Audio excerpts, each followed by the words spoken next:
One of the great problems of buying airsoft guns online is you just never can be sure exactly what is it that you're ordering until you actually hold it in your hands. Because, I mean, let's face it, when you look at the pictures online, they look really great, but if the gun's painted black, you really can't tell. Is it metal? Is it plastic? And exactly how is the gun going to perform? One of the guns I think that illustrates this problem really well is the electric AEG version of the MP7. Specifically, the guns we're going to be talking about today is the Well R4 and the Umarex MP7. Now, when you first see the two guns side by side, you'll notice that they pretty much have the same exact dimensions as each other, at least as far as the body of the gun goes. But when you get down to it and take a closer look, you'll notice that the Umarex has some slightly unusual characteristics to it, at least as far as MP7s goes. First of all, it has this unusual telescoping rear stock, which is reminiscent of sort of an M4 kind of design, more like a modified M4, where it has this little toggle that allows you to adjust the length of it. And if you want to remove the stock, it has a little switch located under it that you can just detach it completely and just use it as a pistol. It also has this sort of traditional M4 design hand grip, which gives you a good grip for grabbing the gun, but it's not a traditional MP7 kind of design. The Well R4, on the other hand, has the traditional foregrip that has the little switch which allows you to deploy it, and you can just push this up and it allows you to fold the grip back up into the gun if you want to use it in a compact design. It also has the telescoping rear stock on it, which is exactly the way the MP7 works. So if you're looking for a gun that's more closer to an actual replica of an MP7, the Well R4 is the obvious choice. Now, aside from the obvious aesthetic differences between the two guns, once you actually get to hold both guns in your hands, the differences between the two of them become immediately apparent. The Umarex weighs in at 1 pound 8 ounces, where the Well R4 weighs in at 3 pounds 2.8 ounces. So this is almost 3 times the weight of the Umarex version. So if you're looking for something that has a more realistic feel to it, I recommend the Well R4. Now, when you get a chance to look at the guns up close, you'll notice some major differences in the designs, as well as some similarities. First of all, both of them have the flip-up sights, which have the high-rise design with the rear aperture and the front post, and you can flip them down and use it with the rear notch and the front blade. Both are adjustable for windage. There is no elevation adjust, although the sights on the Well R4 are made out of metal and the ones on the Umarex are made out of plastic.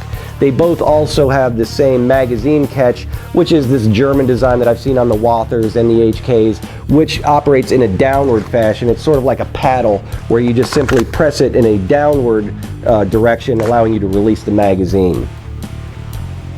Now, when you get a chance to look at the controls on the Umarex version of the MP7, you'll notice that some things are not in the same place as the normal MP7. So if you're used to an MP7, you're going to have to sort of relearn a few things with this. First of all, the ambidextrous safety has been changed on this to where on the port side of the gun, it just selects between semi-automatic and fully automatic, where on the starboard side of the gun, this is where your safety is. So normally these would both be ambidextrous with safety, semi-automatic and fully automatic. Here, this is just the safety, and this is the full automatic and semi-automatic versions, which can get a little confusing if you're used to it being in the traditional spot. It does have the bolt catch release lever on it, which is not functional. It's molded into the plastic, so this does absolutely nothing on the Umarex. Now, when you get a chance to look at the Well R4, you'll notice that it does have the ambidextrous safety on both sides of the gun, so you can go from safety to semi-automatic to fully automatic, regardless of whether you are left-handed or right-handed. It does have the bolt catch release in the same spot, but since this is not a gas blowback gun, this doesn't actually do anything, although the lever is actually functional to where it does move. Both guns do have adjustable hop-ups, although getting to those hop-ups is a little bit different on these two guns. First of all, on the Well R4, to get to the hop-up, you simply pull back on the cocking handle, which you'll notice pulls the bolt in a rearward fashion, exposing the hop-up located inside of the gun.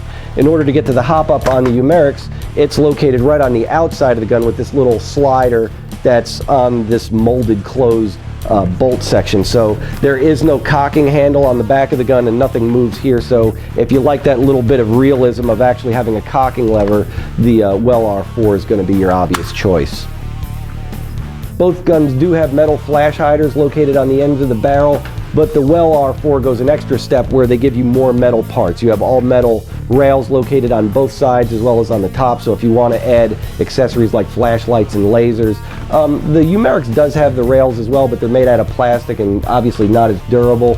So if you're looking for a gun that's probably going to stand up to a little more abuse, the Well R4 is going to be the obvious choice.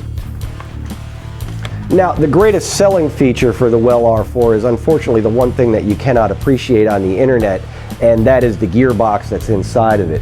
The Umarex uses a plastic gearbox with plastic gears, where the Well R4 uses a full metal gearbox with metal gears. So this is much more durable, and if something breaks on it, you can usually get a part to repair it. So this is definitely the better investment if you're looking at something that, you know, you're going to want to be able to use it over a course of time, where the plastic guns, if something breaks on these, you just throw the whole gun out. These guns, you can get them repaired. Both guns store their batteries in pretty much the same location, and getting to the batteries is very similar, although the battery systems are somewhat different on these two guns. On the Umarex, in order to get to the battery system, you'll notice that there's a little square button located at the front of the lower handguard. You just simply press that button, which allows you to remove the front part of the receiver and exposing the battery compartment, where you just, to get the battery out, you just fish it out with your fingers, and if you got fat fingers like mine, it can be a bit of a problem. And it allows you to pull out the battery, which is a pretty standard looking NiCad 7.2 volt 350 milliamp hour with a Tamiya style plug on it, which is the one feature that I do like. Is this is a pretty standard kind of battery, so it shouldn't be too terribly difficult to get a replacement for it if something happens to the gun. To get to the battery on the R4, it has the same little button located at the front of the forward grip, so you just simply press the little square button, allowing you to pull forward the front of the forward receiver, exposing the battery compartment. Now, getting to the battery is a little easier on the R4. They give you this little lever that you just simply pull this forward and allows you to slide the battery out. Now, you can see this is a fairly unique battery connector. I've seen a lot of electric pistols that use similar batteries, although this battery size is somewhat different. Now, this is unusual in that you probably specifically have to buy this battery for this gun, but the upside of this battery is that it is bigger than the battery that comes on the Umarex. The Umarex gives you a 350 milliamp hour. They give you a 450 milliamp hour on this, so it is a larger battery.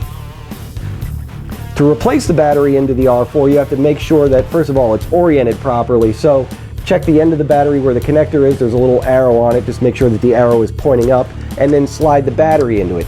And make sure that the gun is on safety. If the gun is not on safety, the battery will not slide all the way into the gun. So put it on safety, and then the battery just simply slides all the way in, and you can replace the front of the gun, and you're ready to go. The charging system for the Well is a little unconventional, where they give you this little charging adapter that the battery fits into. Just make sure the battery has a D shape, this has a D shape. Just make sure they're in the same direction, and you're off to the races. Both guns come with standard wall chargers, which do not monitor the charge of the battery, so if you leave it on the battery charger for too long, you will wreck the battery. So I recommend setting a timer for no more than 3 hours to keep you from wrecking your battery. The other choice is to modify the connector to put a Tamiya style adapter on it, and then just plug it into a smart charger, and then you'll keep from overcharging your batteries that way. The magazines to the guns are identical and interchangeable, so you can use them from either manufacturer in either gun.